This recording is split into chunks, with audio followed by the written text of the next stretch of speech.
And now turning to this Earth 8 report. So as you may be booking flights for this spring or summer vacations, are you thinking about how much pollution you might be contributing? It's probably not on most people's minds, right? You're just looking forward to that trip. Well, this morning we are showing you why it helps to know your carbon footprint when it comes to deciding which way to travel. When you're considering planes, trains, or automobiles, there's no doubt planes will get you there the quickest. But as we've learned with a lot of research on the environment, what's convenient isn't always the best for our climate. This is not an Earth 8 piece that's going to tell you not to fly. This is an Earth 8 piece that will hopefully help us become wiser travelers. You're cozy in your seat, you're getting your snacks. People are not thinking of the amount that's being emitted, but explain what happens when you're flying. Sure. I mean, when you fly an airplane, it's very energy intensive. It takes a lot of jet fuel to, get that massive machine and all those people and all that cargo into the air. That jet fuel is producing carbon dioxide and other pollutants, which are contributing to global warming. Such a small fraction of the world's population flies in airplanes, but the emissions go out and affect everybody on the planet. Emily Carlton is a research associate with UC San Diego's School of Global Policy and Strategy. Her team looks at carbon's impacts on our planet.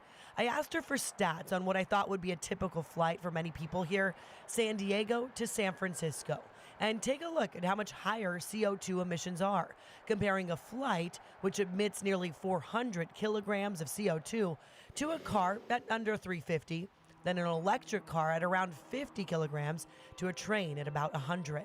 Clearly, the plane has the highest emissions, but even an EV doesn't come with zero emissions, and that's in part due to how we charge them. You're not emitting from your tailpipe anymore, but there are still emissions embedded in the electricity that you're using to power the car. Power companies still use natural gas for electricity in some areas, which is why EVs still also contribute a small amount of carbon.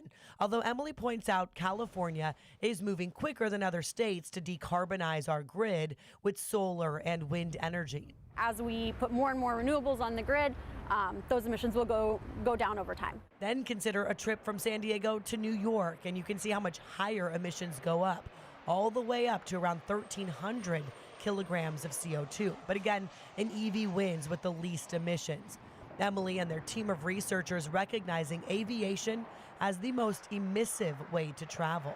That said, aviation creates benefits. It connects us in a way that almost no other form of transportation can. And so it's really important to find a solution to decarbonize aviation. Some have tried using waste oils like used cooking oil to fuel planes. There's also research being done right now on electric flight or hydrogen-powered flight.